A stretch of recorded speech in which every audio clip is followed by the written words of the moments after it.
Okay, so before we start the first case, our Well, parliamentarian, Ivan Spiegel, is it sounds like brief above. statement. Okay, so, two things this woman just brought to my attention. According to the Brown Act, only 5 board members may participate in a non-joint meeting, all right, which this is. We have 5 here, so anyone else that comes in on the board may, I got 1, 2, 3, probably 4, and Will, okay? So we have 5, we're allowed 5, all right? We have 5. If any of the board members come in, they can stay here, but they will not be allowed to participate. Unless one of the people that's here leaves. You don't leave. Okay. The other thing now about this case, can you not do this now? Yeah, Judy. You know what? Thank you. Another side of the home because the light is behind. So in this case, there is some legal issues involved. If you've read the staff report, the city is in the middle of a civil action against this applicant for this property. That's still ongoing. I'm going to advise you, the public can say whatever they want. I'm going to advise you to refrain from discussing anything about that civil action because it's not relevant to the merits of what you're being asked to decide on. Okay?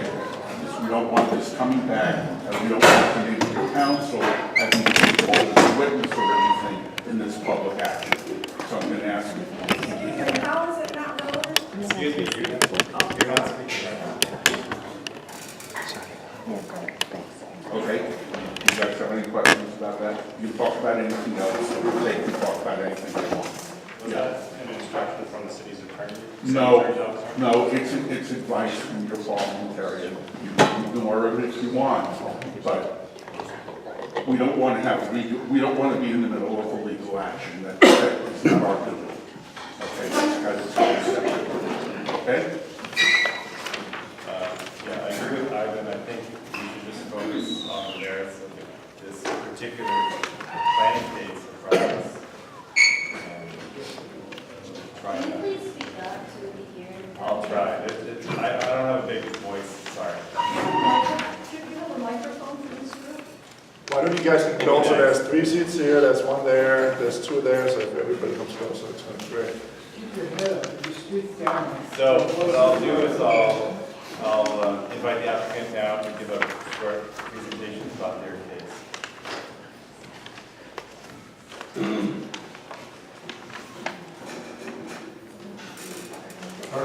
The applicant. You're up, Carl. Oh, okay. You want to go tell us what This is case 8A, 417 Oceanfront Water, Venice Suites. Who's the staff person on this? John Hill, I'm introducing the staff. Well, thank you very much for your time tonight. I want to say that I thought that the staff report was very well written. Don't agree with everything, but that's okay. It was balanced and, again, well written. Now, this is a change of use application. There's not going to be any construction, nothing new on the exterior. We're going to add 2 ADA rooms, going to improve the fire life safety. And the planning director asked that we come back and take a look at, re-look at the case and what it is and isn't, and to do further community outreach. I listed from the last time, we added a loading zone. We've got a loading zone next to us at the parking lot, commercial lot right next door.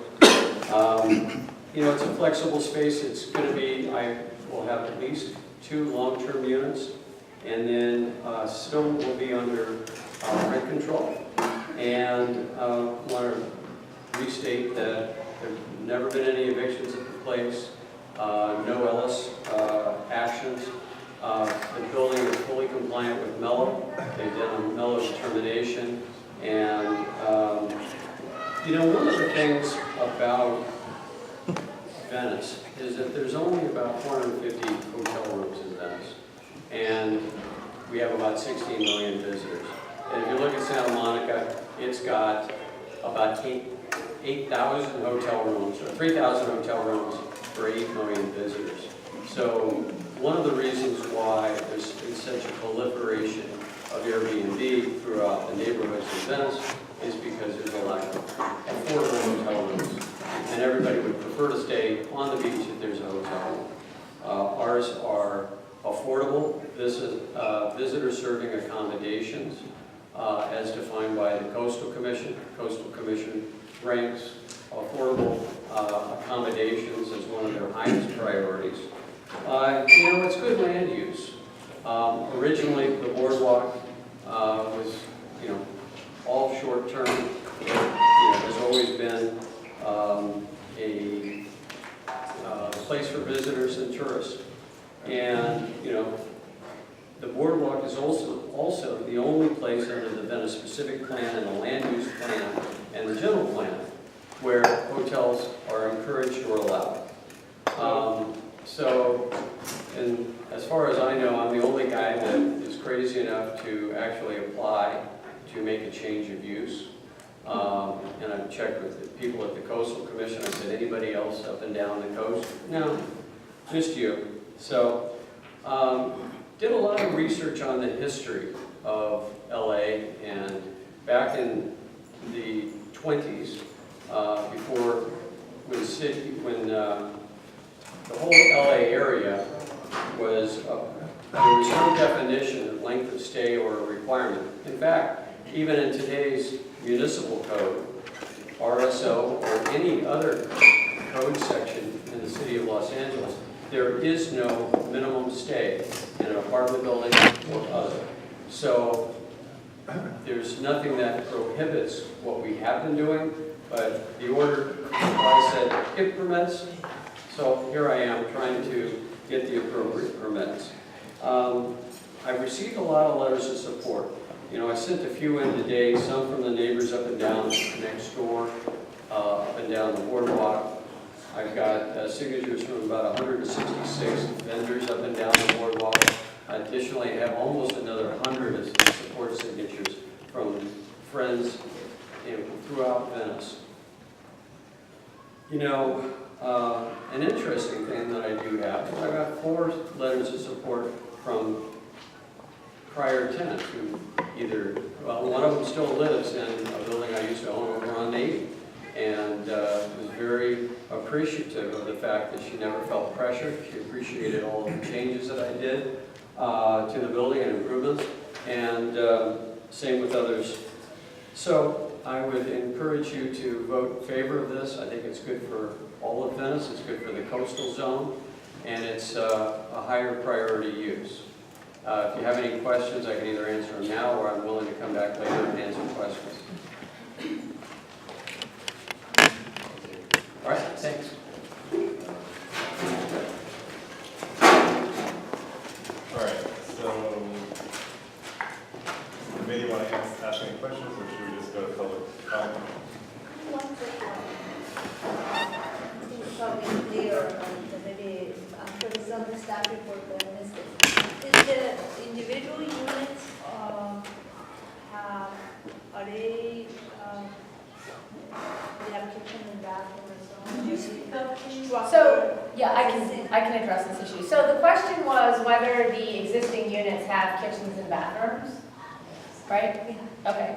So my understanding is, and the applicant can correct me if I'm wrong, but from my review of the paperwork, it seems as though currently the units do have kitchens and bathrooms, and his application is to apply to remove the kitchens and maintain the bathrooms, except for the units that he is designating as long-term units. Is that correct? Yes. Okay. Does that answer the question? Yes. Okay. And do you want to give before we get to public comment? Sure. Sure. If you have a comment, well, if you put it in the speaker, I'll get to you later. I'll get Is there a staff presentation? that's what we're doing right now. Yeah, so that was the request now. So I was the staff person on this project, and if any of you viewed the staff report that may have circulated was online, you'll see that I did attend a community meeting that was last week. I do understand the community sentiment here, and I will say that this is a difficult project.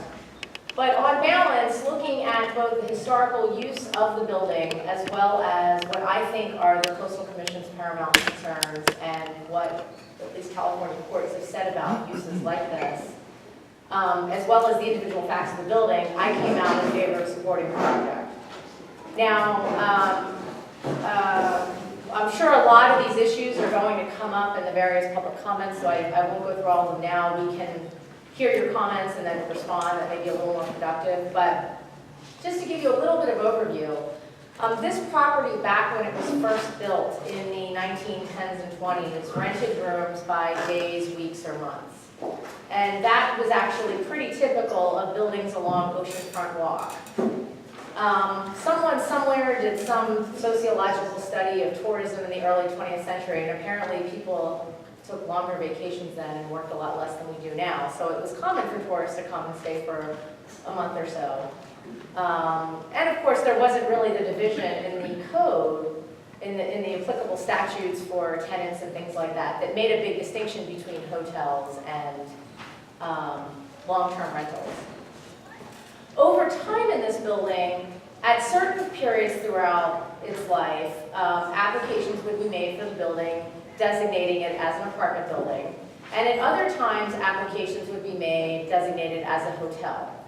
And from what I saw back and forth, and if you look at the staff report, I actually tried to put in there a timeline of all the documents I reviewed and what it was designated when. And I think in the 50s it was a hotel, and 60s it said apartment building.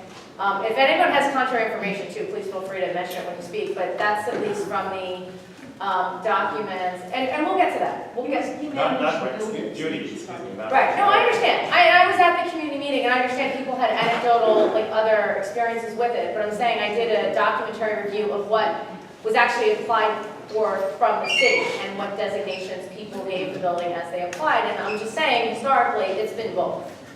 Now, over time, the law has evolved, and of course, there's now a much bigger distinction between a hotel room and a long-term unit. At the time, from my understanding, that the apartment building was purchased by the current applicant, it was mostly long-term tenants. And they, one by one, either people left, or at some point, they made agreements with the landlords to leave. I understand there were some grievances filed around that time, and I also understand that there was no action taken and nothing substantiated. Thereafter, he renovated the building. If anyone hasn't been in the building, I suggest you see it. It actually looks great. And it is a medium sort of, I would call it Holiday Inn price point, but actually much nicer and funkier than for your average tourist. And for me, looking at what I see is both the trend in Venice, and I see from both what the Coastal Commission has been doing up and down the coast, and from what I see in recent cases. I don't know if many of you are aware, I'm sure a lot of you are. There was a case in Venice where they came out of Venice and went to the California appellate courts that directly pitted the Mello Act against the Coastal Act.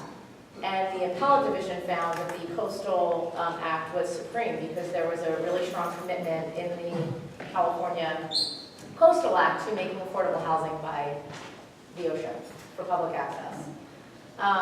So that's my basic review of the sort of legal landscape. Factually, I have to say, I looked at the building, I talked to people who were staying at the building, who were thrilled to be able to stay there. These were people that would not have stayed at Shutters or the Lowe's and otherwise would have had pretty limited options to stay in Venice.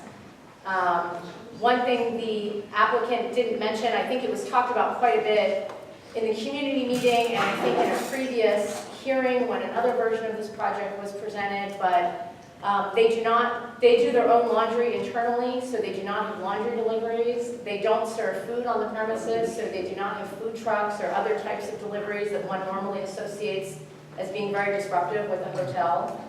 They do have access to parking in the building next door and 2 public lots nearby, which is something that even the immediate neighbors to the property said was fine and that they weren't causing a problem that way.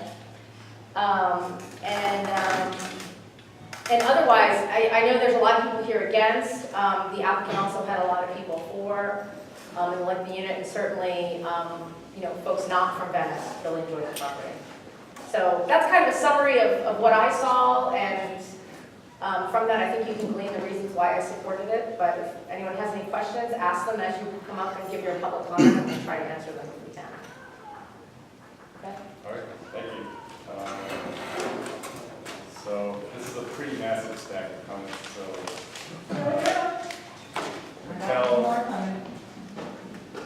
I'm going to ask that, some of you may have not been to a meeting before, that only the person I call up to speak, please speak. Everybody else, please refrain from speaking if you can. So I'm going to have Mikkel put everybody on a 1-minute timer, because otherwise we'll be here till midnight. So we'll start with Judy, who's walking the way. Judy, you want to start? You call me first? Yeah. Please call a man before me. I have to do something. I've got Becky next.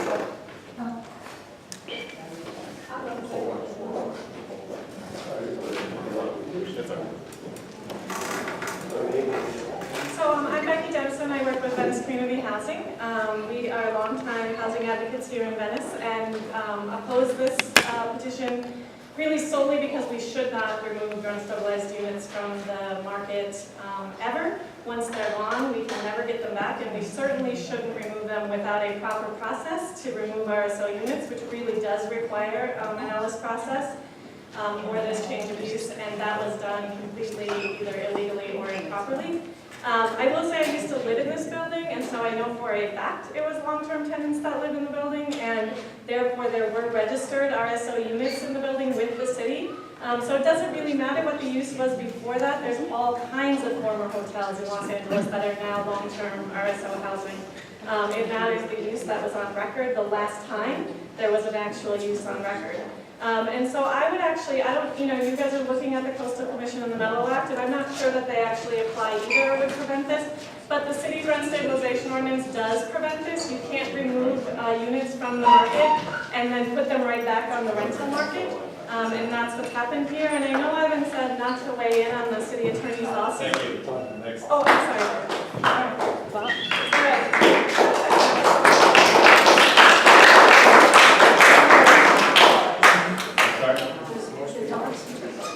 We ran out. I brought 30. What are you trying to do? I'll ask for people to come up after.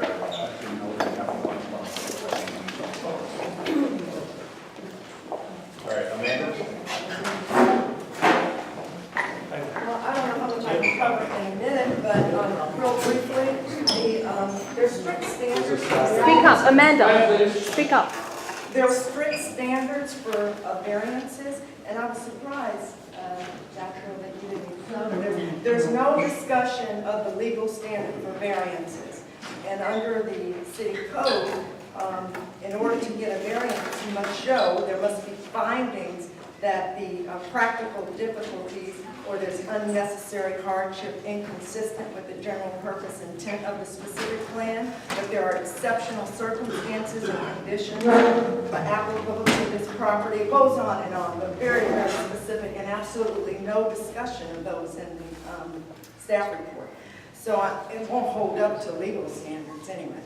And then there was this quote from the Historic Building Code, and all that code says is that for historic buildings, we're going to apply the old building code standards versus new building code standards. It does not dictate the use at all. So it allows somebody who had single pane windows, you can have single pane windows now. All right. All right. Go ahead. If you want. All right, so you can. All right. Jed Parker. Can you hear me?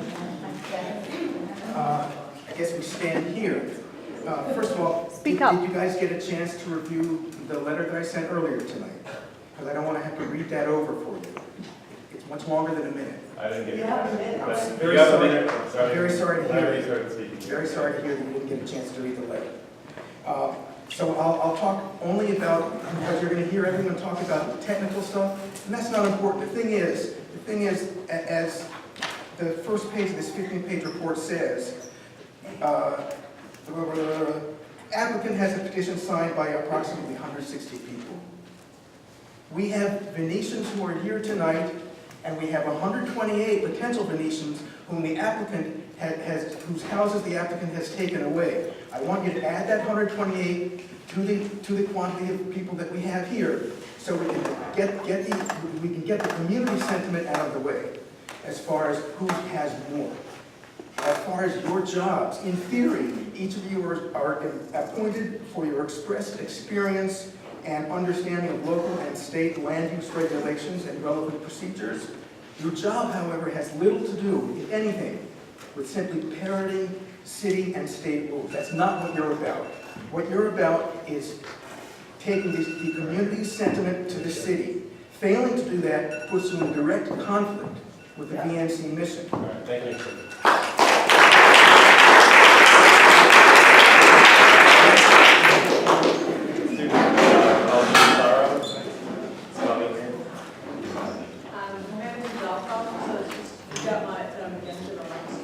You want to speak? Okay. Jim. James Beers. James Beer. So I think, on the opposite of these other people, having a hotel is a good thing.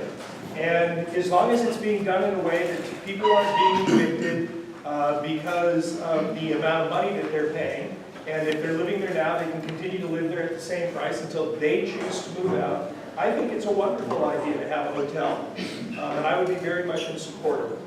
Thank you.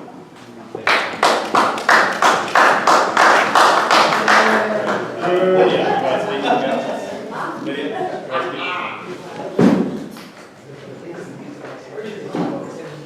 And then Elise is next. Didn't we go through this again, and it was denied, and here you are again? This is like Wasichu. A little historical relevance to Wasichu. Wasichu are the people who came off the boats, the ships, and people fed them, and they were choking on the food that they were eating because they bit off more than they could chew. What about just apartments? What about bringing back the people who were there? Why not have some honor, some Venice honor? How much money do you need? How much money does anyone need to live well or to be able to afford the food that's up and down the boardwalk now? Because you have EBT, you have 2 places for EBT on the boardwalk. And other places on Lincoln that don't even sell a lottery ticket. So I'm asking you, sir, Wasichu, how much money do you need? Because what we're talking about is humanity of Venice, not your profits, not your bank account, or any of you who are on the take.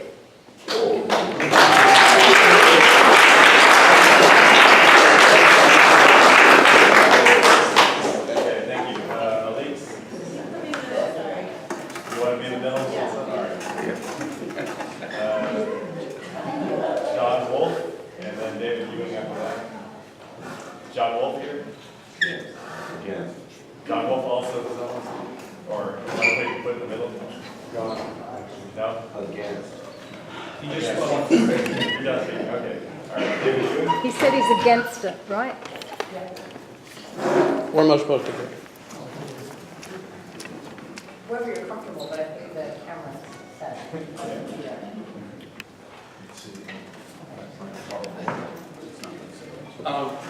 David Ewing, live at 134 Preston Way. And I have to say this feels a lot like a result of the search of justification.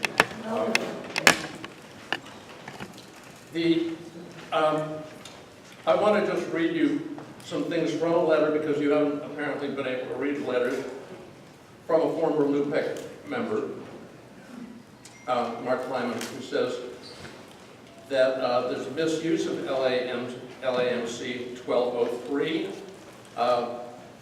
that the building was in violation. Well, first of all, I just want to say about the parliamentarian's direction. I think that's mistaken. Whether or not you guys can address anything, this is part of a pattern and practice, and that's very much what this case is about. This is a guy who's gone through a number of buildings, emptied them all of tenants, and moved on, sold the buildings at a high profit because of that. Thank you. So that is what this is largely about. Thank you.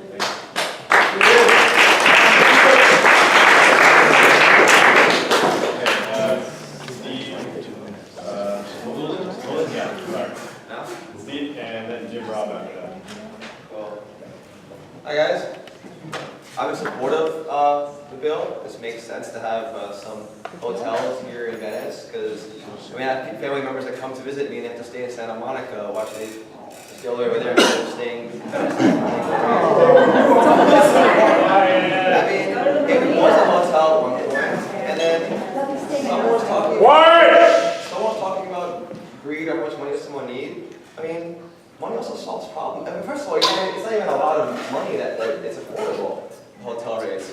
And money solves problems as well too. I mean, you guys have no idea how much that man has put homeless people into trailers and helped out the community in so many ways. So that was supportive. Jim Robb. How you doing? My name is Jim Robb, resident of Venice for about 36 years. I'm opposed to this. I think it should be returned to what it was, which is long-term rentals, low-income rentals. We've already have enough people, big corporations taking over the whole boardwalk anyway. Why don't we let some people live there that originally lived there? And I'm against this. Thank you.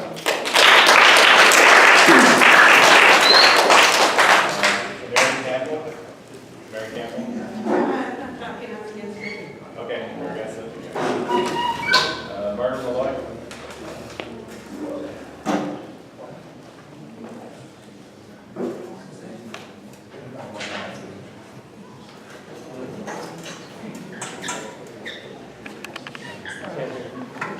I don't think I could say it better than the city attorney.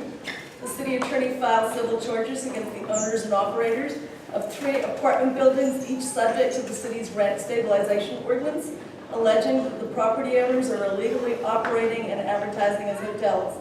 The lawsuits seek a court-appointed receiver to operate the properties until they are brought into compliance, as well as restitution and significant civil penalties. I'm waiting. Handcuffs, not hotels. These are our people's homes.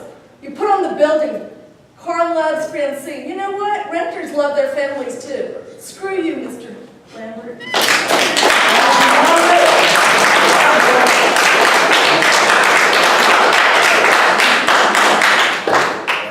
Will Hawkins?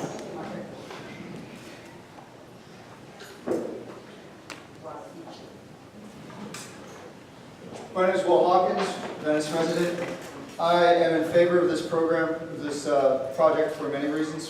First, there is a reason why Venice has the largest amount of Airbnb units in the country. And that's because there's a lot of hotels. Excuse me, let him speak. Thank you. Increase his time, that's fine. Yes. This building started out as a hotel, continues to be a hotel. He was compliant in order to remove the residents that are there. If this place was to go back on the market, you're looking at $4,000 or $5,000 units. These are not going to be affordable. He's going to put them on for market rate. For every unit that's there, that's one less Airbnb unit that's being used. Carl Lambert is a man of character. He's been a long-term Venice businessman. He has allowed a lot of people to be able to get homes through the dwellers. When Regina needed $5,000, this man wrote a check. When I needed someone for the Miracle Messages program, stop, I'm talking. When I did the Miracle Messages program, which resulted in 12 people going back to their families and living on the street, Carl was the person who put people up. Carl is a good man. This is a good project. I'm very much for it.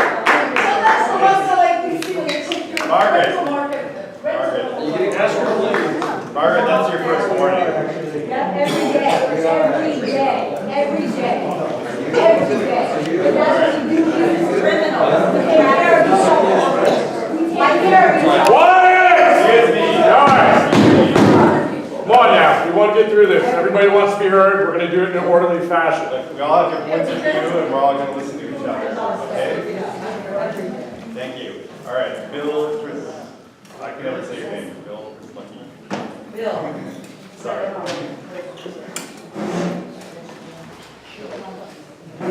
My name is Bill Prislucky. I'm the Executive Director of Howard, People Organized for West Side Renewal. Been working since 1999 in Venice to improve the quality of life for low-income people on the West Side through community organizing, primarily in Venice through preserving and creating affordable housing. We do a lot of work with the Mellow Act. We know more about it than pretty much anyone in the community or in the city, including City Hall. The staff report covers just one piece of the Mellow Act, which is the replacement existing affordable units, and it references the HCID determination. It's actually an advisory letter. It is the Department of City Planning who actually enforces the Mellow Act. It is a bill that was passed by Plum, not the Housing Committee in the city. It is a planning document, not a housing document in that sense. And Department of City Planning has not come down on this, but there's another piece of Mellow which says you can't convert a residential structure to a non-residential use in the coastal zone for a use that is not coastal dependent. Period.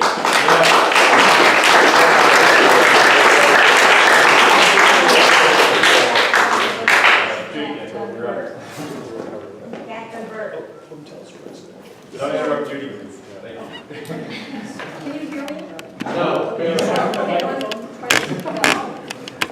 You know, I'm fascinated by the comments about all of the generosity of Carl Lambert, and all the things that he's given to the community. And what I want to say is, with one hand he's given, but with the rest of himself he's taken away. He has taken over 100 rent-stabilized units off the market, long-term, stealthily, little by little by little, and he's done it illegally. And you may say the city attorney's case has nothing to do with this, and maybe technically you're right, but I would say the optics of this, for this committee to approve something that is under investigation by the city attorney, will not look good in the LA Times when somebody writes about it. I want to just say that, because it's wrong. It's morally wrong. I don't know the technicalities here, and I'm not a parliamentarian, but it's morally wrong when something is being reviewed by the city attorney to somehow rubber stamp it, and what I see is cronyism. And what I also, just finish, what I also think in your staff report, you don't have a crystal ball, and you don't know what the Coastal Commission is going to say, and to base your finding on conjecture and cronyism when the city attorney is investigating somebody who has taken 106 units at least off the market does not speak well for the Venice Neighborhood Council. And I treasure this community, and I think it's a travesty of justice.